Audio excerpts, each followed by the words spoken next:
इन लोगों ने शुरू में ये बात कही कि 3000 मस्जिदें इस मुल्क में ऐसी हैं जो मंदिर तोड़ के बनाई गई हैं। इस मुल्क में एक भी मस्जिद का वजूद आरएसएस देखना नहीं चाहता। बाबरी मस्जिद, जब ये लोग सुलह की बात कर रहे थे कि आपसी फैसला कर लीजिए, तब ये बात कही जा रही थी कि अगर आप बाबरी मस्जिद को छोड़ देते हैं तो हम काशी मथुरा पर कोई बात नहीं करेंगे और 3000 दीगर मस्जिदों पर जो हमारा दावा है हम वो दावा भी छोड़ देंगे। चद्दे तो दंगे के लिए ही किए जा रहे हैं, चद्दे तो दंगे के लिए ही किए जा रहे हैं, वरना 11,000 करोड़ का इन्होंने बजट बनाया है। 1000 साल तक के मंदिर की उम्र ये चाहते हैं कि रहे। अब बदकिस्मती है और यह इत्तेफाक ये है कि वहां जो जमीन है वो 1000 साल तक किसी स्ट्रक्चर को कबूल करने को तैयार ही नहीं है। ये चंदा देने के लिए सरकारी मशीनरी का इस्तेमाल किया जा रहा है और उससे मजीद पैसा, तो ये तो दौलत बटोरने का एक धंधा है और उसके जरिए दंगा करा।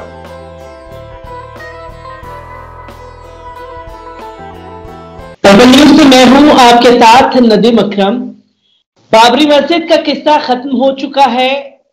कोर्ट ने जो जजमेंट दिया उससे कुछ लोग आवाज लगातार उठाते रहे हैं और आवाज उठाना भी संवैधानिक अधिकार है, पर लगातार जानबूझ करके इस केस में उलझाने की साजिशें भी चल रही हैं। और अब सिर्फ अयोध्या ही चर्चा में नहीं है, काशी मथुरा भी चर्चा में है, तो दिल्ली का कुतुब मीनार भी चर्चा का केंद्र बना हुआ है। इस पर हमसे बात करने के लिए एसडीपीआई के जनरल सेक्रेटरी डॉक्टर तस्लीम शहबानी मौजूद है।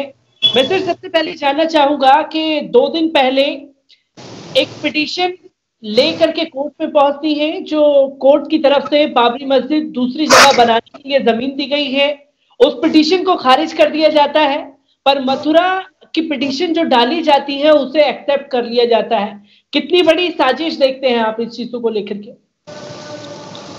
देखिए, बाबरी मस्जिद का मसला सुप्रीम कोर्ट के जरिए फैसला आने के बाद मुसलमानों ने तो उस पर सब्र किया और खामोशी इख्तियार कर ली, लेकिन इस खामोशी से जो राम मंदिर के नाम पे राजनीति करते हैं और राम मंदिर के नाम पे जिनकी सरकारें बनती हैं, उनको ये खामोशी रास नहीं आती।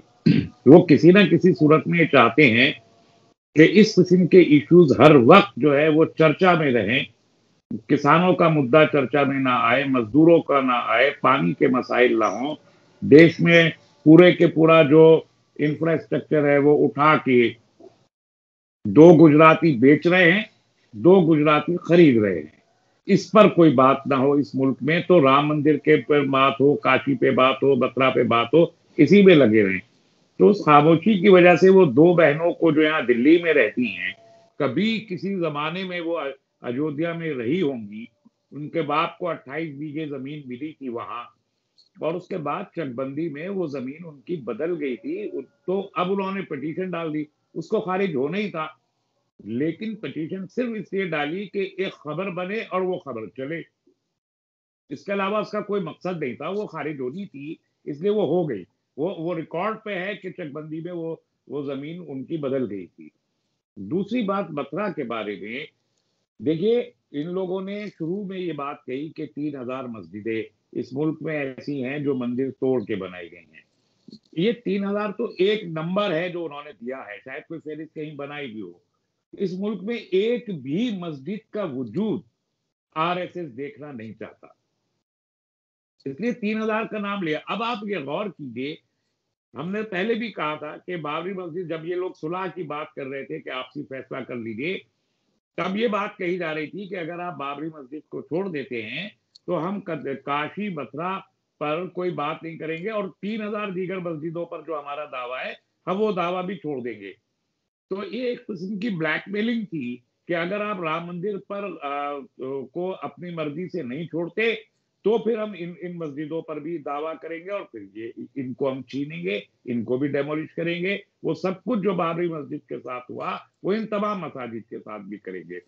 ये इंडिया न सिर्फ ये कि छोटे मोटे लीडर, लेकिन बड़े बड़े जो आरएसएस के लीडर थे उन्होंने भी किया। इवन श्री श्री रवि जो इस मामले में मुसालिहतकार बन के सामने आए, उन्होंने भी बार बार ये बात कही कि अगर आप राम मंदिर को छोड़ देते हैं बाबरी मस्जिद का मामला को छोड़ देते हैं तो हम बाकी मस्जिदों को पर दावा नहीं करेंगे।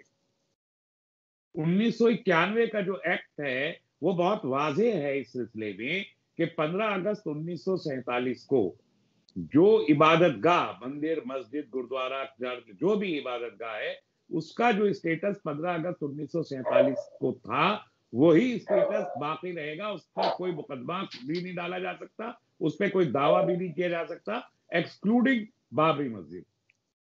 ये 1991 का कानून है।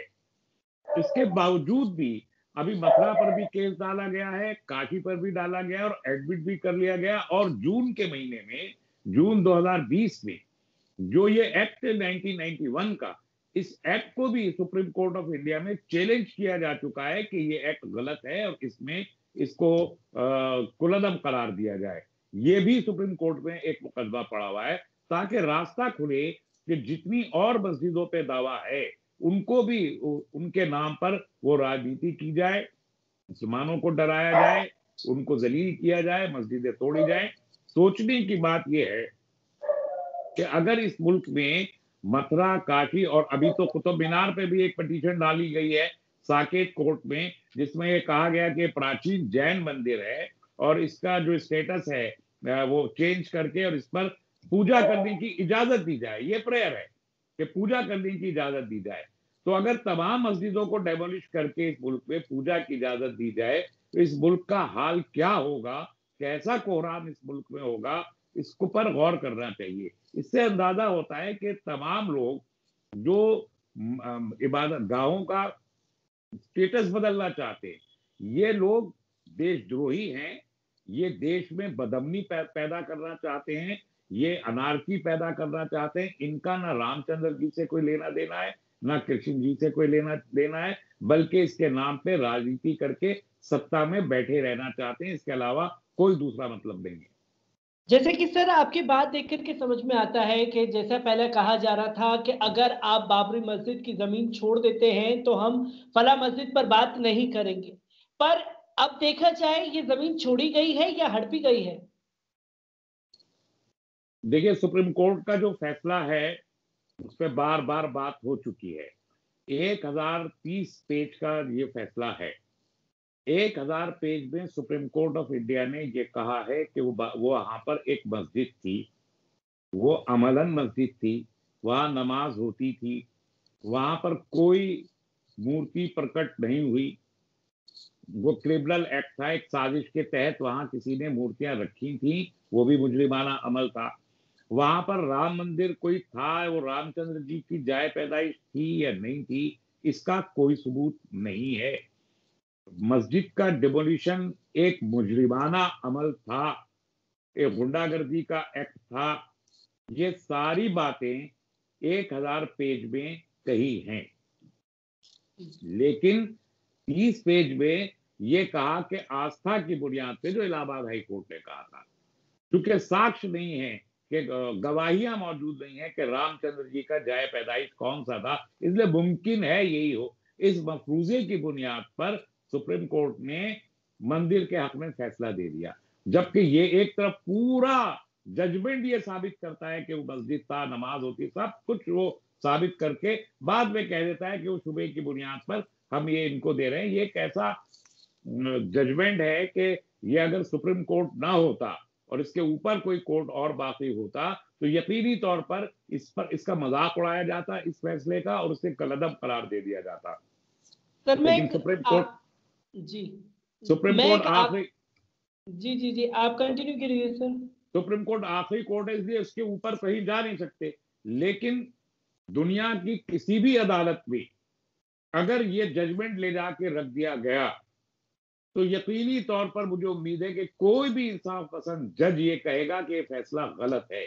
लेकिन मुसलमानों ने इसलिए सब्र किया, क्यूरेटिव पिटीशन डाली, उसको कोर्ट ने सुना ही नहीं, पढ़ा ही नहीं उसको। एक दिन डाली, अगले दिन खारिज कर दी सारी क्यूरेटिव पिटीशन, रिवीजन पिटीशन। लेकिन केस कभी भी किसी भी दूसरे मामले में केस रीओपन फिर हो सकता है, इसके इम्कानात भी बहरहाल मौजूद है। इसलिए ये ना समझा जाए कि बाबरी मस्जिद का मामला खत्म हो गया, ये कभी खत्म होने वाला मामला नहीं है, हमेशा बरकरार रहेगा। इस मुल्क के मुसलमानों को इस पे यकीन रखना चाहिए कि आज एक वक्त है जो कल बदलेगा। जब ये वक्त बदलेगा तो फैसले बहुत बदले गए हैं, फिर से फैसले बदले जा सकते हैं, जरा सा सब्र करें। सर मैं एक आखिरी सवाल आपसे लेना चाहूंगा, आखिर कब तक भारतीय जनता पार्टी द्वारा, क्योंकि हम देख रहे हैं 2019 में चुनाव भी जीत लिया, राम मंदिर के लिए फैसला भी आ गया और उसके बाद तमाम चीजें हमारे सामने हैं, और अब तो राम मंदिर के नाम पर जो चंदे हो रहे हैं और उस चंदे में दंगे भी हो रहे हैं, तो ये भी तस्वीरें सामने आई, कई राजनेता बोलते हुए भी नजर आए कि चंदे के पैसे से ये लोग पैसे इकट्ठा करते हैं और शाम को दारू पी जाते हैं। कांग्रेस नेताओं का ऐसा बयान आया है मध्य प्रदेश से।